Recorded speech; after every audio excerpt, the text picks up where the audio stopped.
मुल्क भर के साथ साथ वादी कश्मीर में भी कोरोना का कहर बदस्तूर जारी है। आज भी जो है 1967 केसेस जो है मुस्बत मामला सामने आए।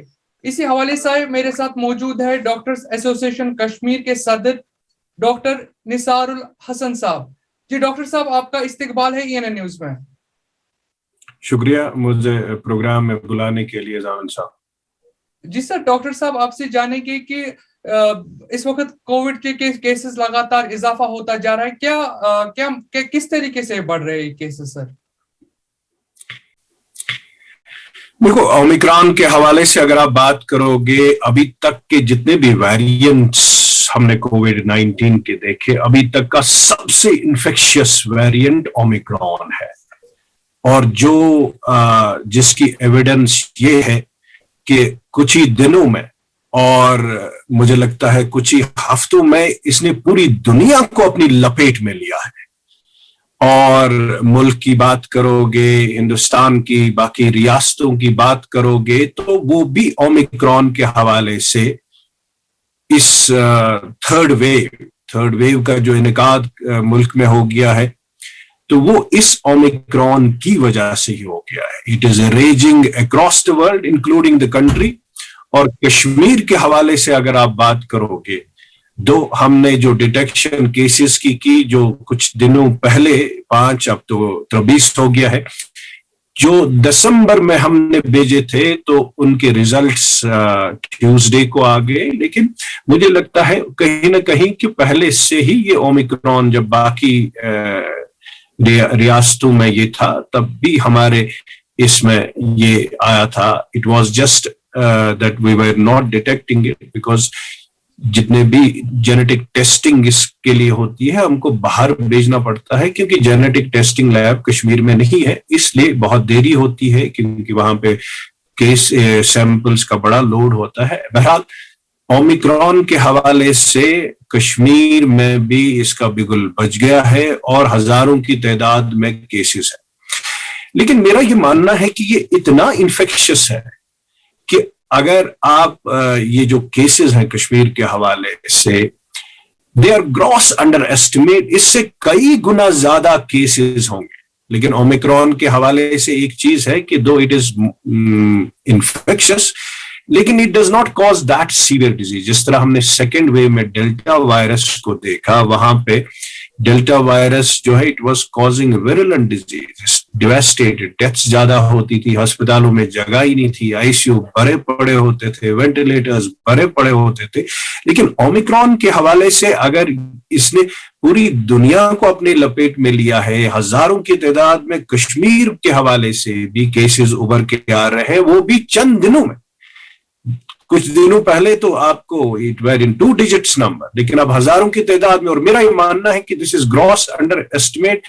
You have thousands and thousands of cases in Kashmir because 95% of the people जो है दे आर माइल्ड। ओमिक्रॉन के हवाले से वो टेस्ट के लिए आते भी नहीं, और अगर कोई टेस्ट घर में करता है रैपिड के हवाले से, वो रिपोर्ट नहीं होता है, स्टेट लिस्ट में नहीं आता। इसीलिए मेरा ये मानना है कि लगभग I would suggest in about few days time or few weeks time, most of the population will be infected. Come what may, you will do it. ये इतना infectious है कि मुझे लगता है each and everybody in this part of the world या कहीं भी जहां पे भी ये है will get infected. This मेरा ये मानना है कि case counting is just irrelevant now. अगर आपको करनी है अब, क्योंकि everybody will get affected, almost everybody, come what may. तो इतना infectious है ये, इतना though it is not severe, it does not cause severe disease. Severe disease मैं कहता हूँ कि अस्पतालों की अगर आप तादाद करोगे, 2 अस्पतालों में जो केसेस हैं वो बढ़ गए हैं, मगर उस हिसाब से नहीं बढ़ गए हैं कि हमारे अस्पताल फुल है। जिस तरह से सेकेंड वेव जो आ गई थी, उसमें न सिर्फ केसेस की तादाद बढ़ती थी, मगर अस्पतालों में भी काफी लोग आते थे। लेकिन कहीं ना कहीं मुझे लगता है ओमिक्रॉन के हवाले से लेस सीवियर ये है कि, मगर उसका ये मतलब नहीं है कि पेशेंट्स अस्पतालों में नहीं है। अस्पतालों की तादाद भी बढ़ गई है, और बहुत सा कश्मीर के हवाले से बहुत सारे लोग जिनको ऑक्सीजन की जरूरत भी है, वो घर में करते हैं। क्योंकि अगर कश्मीर में किसी को खाना नहीं है, आजकल ऑक्सीजन सिलेंडर है, अगर खाना भी नहीं है कंसंट्रेटर रखे हुए हैं, बिकॉज कश्मीरियों ने over the years they have learned how to deal with these disasters. उन्होंने बहुत बड़े बड़े डिजास्टर देखे हैं जमीन साहब, और उन्होंने कई डेकेड्स से, और they know how to survive. और इस कोविड के हवाले से सेकेंड वेव ने उनको बहुत सिखाया है। और अगर किसी के पास दाल चावल नहीं है लेकिन ऑक्सीजन कंसंट्रेटर है घर में, इसीलिए मेरा ये मानना है कि कहीं ना कहीं यहाँ पे अस्पतालों की तादाद इसलिए भी कम है, जिस तरह मैग्नीट्यूड ऑफ केसेस है उस हिसाब से अस्पतालों की तादाद भी बढ़ती है, चाहे कोई वायरस सीवियर होगा या लेस सीवियर होगा। But if you have huge number of cases, obviously hospitalizations also increase. But यहाँ पे कश्मीर के हवाले से बहुत सारे लोग घरों में ऑक्सीजन लेके, इवन उनकी ऑक्सीजन लेवल अगर कम भी होते हैं, they call doctors on phone and get themselves treated at home, और ऑक्सीजन वो घर ही में लगाते हैं। और इसीलिए मेरा मानना है कि सिग्निफिकेंट प्रोपोर्शन ऑफ जो कोविड की सर्ज हो गई थर्ड वेव की आमद से, ओमिक्रॉन ने ट्रिगर की ऑब्वियसली, तो उसके हवाले से मुझे लगता है कहीं ना कहीं हॉस्पिटलाइजेशन की तादाद भी कश्मीर में ज्यादा हो गई। लेकिन जमीन साहब, मेरा ये एक चीज है, this is a good thing that is happening pandemic के हवाले से, क्योंकि डेल्टा वायरस जो है, अगर इसको अब ओमिक्रॉन के हवाले से, which is outpacing Delta, that means ये in about some time it will become a dominant virus, Omicron.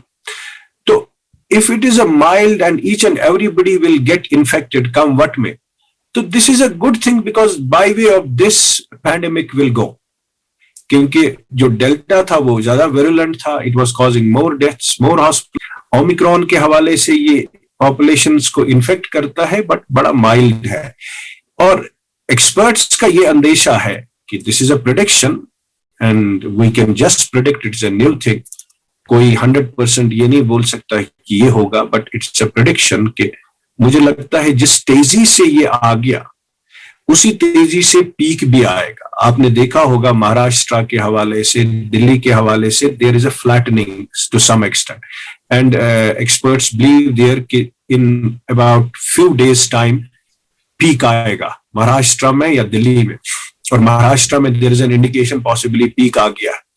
That means अगर आप इस वायरस को डेल्टा वायरस के साथ कंपेयर करोगे, delta virus took lot of time to attain the peak, क्योंकि trajectory जो है ना वेव्स की, चाहे second wave, first wave, third wave, क्या होता है, सर्ज आ जाता है, केसेस की तादाद बढ़ती है, उसके बाद एक पीक आता है, और जब पीक आता है उसके बाद डिक्लाइन होता है और वो वेव खत्म हो जाती है।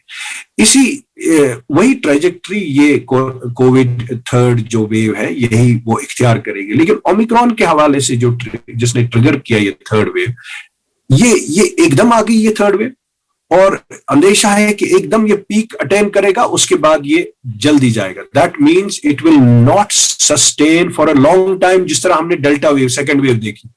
Third wave will come quickly, it has come, it will peak very quickly and the decline will also be quickly. ये है ओमिक्रॉन के हवाले से। लेकिन पीक कश्मीर के हवाले से कब आएगा ये जरूरी है, क्योंकि अगर महाराष्ट्र में peak it will come in the mid और एंड ऑफ द जनवरी, लेकिन कश्मीर के हवाले से हमारी सर्च उसके बाद होगी, 2 हफ्ते बाद होगी। That is why expected peak in Kashmir will be later than Maharashtra and Delhi. That means अगर उनका पीक अभी 1 हफ्ते के बाद आएगा, विच इज प्रेडिक्टेड, हमारा peak it will come by the end of January और in the first week of February, and in that month only we will see a decline and this way will go. This is a prediction based on various parameters. तो ये अंदेशा है कि ये third wave जो है it will sustain for a limited period of time. जमीन साहब जी, डॉक्टर साहब यहाँ पर आपसे सवाल रहेगा, अहम सवाल, जैसे कि कोविड टीके पहले लगाए गए थे, आपके कोविड बूस्टर, ये किस तरीके से काम करेगा? जी देखो, नो डाउट जो डबली वैक्सीनेटेड लोग हैं, they will be protected against severe disease whether it is caused by the original virus or by any variant, चाहे वो ओमिक्रॉन से होगा, डेल्टा से होगा, बाकी वेरिएंट्स भी हमने देखे। लेकिन ये वैक्सीन जो है कोविड-19 का, it protects you from the severe disease, it does not protect you from getting the disease. और वैक्सीन्स का देखा गया है कि वे टाइम इसकी जो प्रोटेक्शन है ये खत्म होती है। और कोविड-19 वैक्सीन्स के हवाले से जो डाटा है फ्रॉम द वेस्टर्न वर्ल्ड, 6 महीने के बाद इसकी प्रोटेक्शन खत्म होती है, उसके बाद you are vulnerable to any infection. So that is why booster dose का जो कॉन्सेप्ट है आ गया कि जो even if you are doubly vaccinated, लेकिन 6 महीने के बाद आपका जो, अगर आपने सेकेंड डोज 6 महीने पहले किया होगा, आपकी बाय नाउ आपकी जो प्रोटेक्शन है, आपकी एंटीबॉडीज लेवल है, कम होती जाती है। इसका मतलब है you are not protected further after 6 months। That is why the concept of booster has come. So booster is the same, you get another shot, third additional dose, either of the same vaccine or by the other candidate vaccine, but it boosts your antibodies levels further, so that कोई भी variant, चाहे original virus होगा, delta होगा या omicron होगा, you will have a protection because your antibody levels are boosted by way of booster। अब यहाँ पे ये है कि because of some vaccine constraints या priority groups हेल्थ केयर वर्करों को दिया जाता है, क्योंकि इन्होंने 9 महीने 10 महीने पहले किया था vaccine, they were the first to get the vaccine. उसके बाद जो एल्डरली है और those with underlying medical conditions, they are vulnerable for complication, चाहे वो ओमिक्रॉन होगा, डेल्टा, कोई भी वायरस अगर इन एल्डरलीज को जाता है, कोई भी वायरस, उनके लिए ये जानलेवा भी हो सकता है। इसलिए प्रोटेक्शन इनके लिए ज्यादा जरूरी है बनिस्बत के आम। बट अगर आप मेरा एज एक्सपर्ट बोलोगे कि बूस्टर डोजेस किनको मिलने चाहिए, मेरा ये मानना है each and everybody should get the booster dose. क्योंकि अगर आप इस वेव को खत्म करना चाहते हैं, इस पैंडेमिक को खत्म करना चाहिए, so everybody should be protected, so everybody should get a booster dose ideally, whosoever has done the second vaccine at 6 months interval। जी डॉक्टर साहब, अगर कोई फर्द मुतासिर होता है खुदा ना खास्ता ओमिक्रॉन से, तो क्या वो बूस्टर डोज उस दौरान लगा सकता है या नहीं? Very very good question. I think ये पहला जमीन साहब, I would give credit to you, क्योंकि lot of doctors get infected now, lot of people are getting infected अभी, मतलब इस वेव में भी लोग इन्फेक्ट। आप उनको क्या बूस्टर डोज अभी दे देंगे कि नहीं, इसमें अभी कंसेंसस नहीं है। बेस्ड ऑन आवर जो सेकंड, अगर किसी ने फर्स्ट डोज लिया था, तो ये सवाल उन दिनों भी मुझे कहा जाता था कि सेकंड डोज कब दे देंगे हम। ये बहुत इंपॉर्टेंट सवाल है, अगर आपकी वसादत से लोग देखते हैं, they should listen to it, because there is no consensus as yet, कोई गाइडलाइंस नहीं है। लेकिन I am just telling you कि क्या कर सकते हैं, चाहे वो डॉक्टर होगा या एल्डरली विद कोमॉर्बिडिटीज जिनको बूस्टर डोज लेना है। अगर आप देखोगे, पहला वैक्सीन किसी ने लिया था, उसके बाद वो इन्फेक्ट होता था, वो मुझे फोन करता था, क्योंकि उन दिनों ऑनलाइन हमारी थी कि हम क्या करें। जो गवर्नमेंट ऑफ इंडिया की गाइडलाइंस थी कि 3 महीने के बाद वो दूसरा डोज कर सकता था। अगर किसी को फर्स्ट डोज जिसने लिया था उसको फौरन फिर इन्फेक्शन होगी, तो उसका दूसरा dose basically it was to be scheduled after 6 weeks to 8 weeks। तो वो मुझे फोन करते थे, हमें क्या करना था। उसके बाद गाइडलाइंस आ गई जो गवर्नमेंट ऑफ इंडिया की कि 3 महीने के बाद करो। लेकिन जो वेस्टर्न वर्ल्ड का गाइडलाइंस थी, उनमें यह था कि जो ही रिकवर हो जाएगा पेशेंट इन्फेक्शन से, उसके बाद ही उनको सेकेंड डोज दे दो। सो recovery time was 2 weeks up to a maximum of 4 weeks, immediately give it। तो यहां पे आपका सवाल है कि बूस्टर डोज, अगर किसी को इन्फेक्शन होती है तो उसको बूस्टर डोज कब दे देंगे, थर्ड डोज कब दे देंगे। देयर इज नो कंसेंसस अभी, ना बाहर अभी कंसेंसस है, ना यहां गवर्नमेंट ऑफ इंडिया ने कोई कंसेंसस दे दी एक्सपर्ट्स में। मगर based on the past experience, जो सेकेंड डोज कब देते थे, मेरा ये अभी मशवरा है, जब तक हम consensus based on the expert advice मिलेगा कि yes, if we go by the same guidelines, then according to government of India guidelines, we have to wait for 3 months। That means अगर किसी को इन्फेक्शन होती है तो we can, लेकिन मेरा ये, अगर आप कहोगे कि आपकी क्या राय है based on your expert, we would be that we can wait as soon as the person will recover। That means around from 2 weeks to 4 weeks, after that he should receive the booster dose। जी doctor साहब, एक अहम जी सवाल रहेगा, इस वक्त social media का दौर है और इस वक्त जो हमारे लोग जो है सोशल मीडिया पर कुछ भी देख लेते हैं, उसमें ये बता रहे हैं कि कोविड का कैसे इलाज होगा, कोविड ओमिक्रॉन इस वक्त आया हुआ है, इसमें कैसे इलाज घर बैठे कर सकते हैं। इस हवाले से हमारे नाजरीन को बताइए। देखिए, मैंने अगर सोशल मीडिया की तरफ देखा होता तो शायद मैं आज तक आपको लगातार ये कोविड जो मैंने guidelines the based, because possibly I am the only person who has a formal training influenza pandemic के हवाले से, and I am the only person who has an experience of handling one big pandemic, 2009 ka swine flu. So no other person has both. Yes, there might be some people who are virologists, who are epidemiologists, but I have a formal training. And second, I have an experience of handling single-handedly one pandemic, that is swine flu. So मैंने अगर social media की तरह देखा होता, जितना गालियां मुझे पड़ती थी, मैंने तो चुप करनी थी फिर कई पहले साल ही। लेकिन हाँ, ये नहीं देखना होता है, लोग जो हैं बेचारे नाइव होते हैं, इनको ये जो एकदम आता है वैक्सीन करो, ये करो, they don't digest it because all of a sudden things come, and then there are people, miscreants also, who generate a perception on social media. Unfortunately, social media is a bliss, but it has certain disadvantages also, like this, that rumor mongering और जो miscreants होता है उनको भी perception generate के लिए एक अच्छा प्लेटफॉर्म है। लेकिन हमने लगातार मैंने गाइडलाइंस दी, जो हमारी टीम थी। I think I have given more guidelines than American medical associations. Let me tell you on your social media. मैंने जितने guidelines based on my past experience and local thing, उतना American Medical Association ने नहीं दिया होगा, उतना Indian Medical Associations ने नहीं दी, जिनकी huge है। हमने लगातार दिया, despite so much criticism, that I still try to make people aware about different aspects of this COVID, and alhamdulillah I was successful in that. आज मुझे लगता है मुझे लोग बुलाते हैं ज्यादा बनिस्बत के उनको जिनको शायद लोग नहीं मानते हैं at authority level, और इसलिए सोशल मीडिया पे yes we can understand, मैं कहता हूं कि we need to filter out.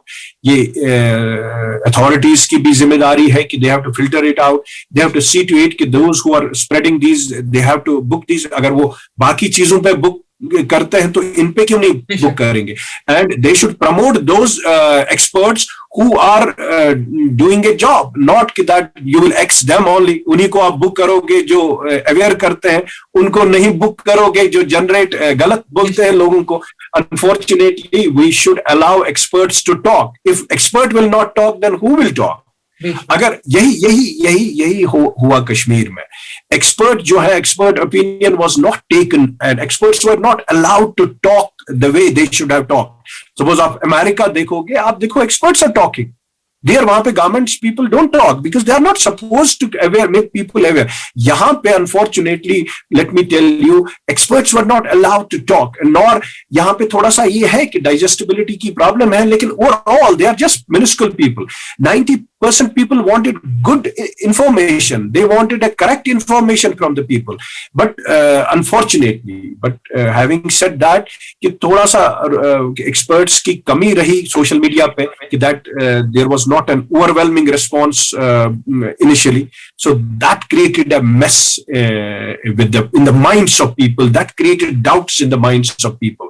So हमारी जिम्मेदारी है कि experts को आगे लाओ. मीडिया की जिम्मेदारी है कि जो experts है फील्ड के उनको ले आओ, जिनको ताकि वो लोगों को सही मानों में अवेयर करें. देखो, एज एक्सपर्ट्स भी हमको अभी तक बहुत सारी चीजें इस कोविड-19 के मुतालिक पता ही नहीं है, because it's a new virus. So अब बात ही नहीं है कॉमन पब्लिक की. It is based on our experience that yes, and predictions, we are telling the same to the public. This can happen. We can go grossly wrong. आप देखो जो prediction हुई थी second wave की कि it will be mild. So they were grossly wrong and it devastated the populations. second way. So but we have learned a little bit about it. We are learning about it. We can just predict things. We cannot be 100% correct as experts in the field, not to talk of those doctors who do not know ABC of virology. So that is why I think media की भी जिम्मेदारी है कि वो experts को लाएं, और government की ये जिम्मेदारी है कि जो नेगेटिव चल रहा है सोशल मीडिया पे या जनरेट होता है फॉल्स इंफॉर्मेशन, उनको फिल्टर आउट करना है, and they may have to book those miscreants so that public में करेक्ट इंफॉर्मेशन आ जाए। जी डॉक्टर साहब, इस हवाले से आपने काफी जानकारी दी हमारी नाजरीन को। आपके साथ गुफ्तगू करने के लिए और अपना कीमती टाइम जो देने के लिए बहुत बहुत शुक्रिया डॉक्टर साहब। शुक्रिया जमीर, शुक्रिया।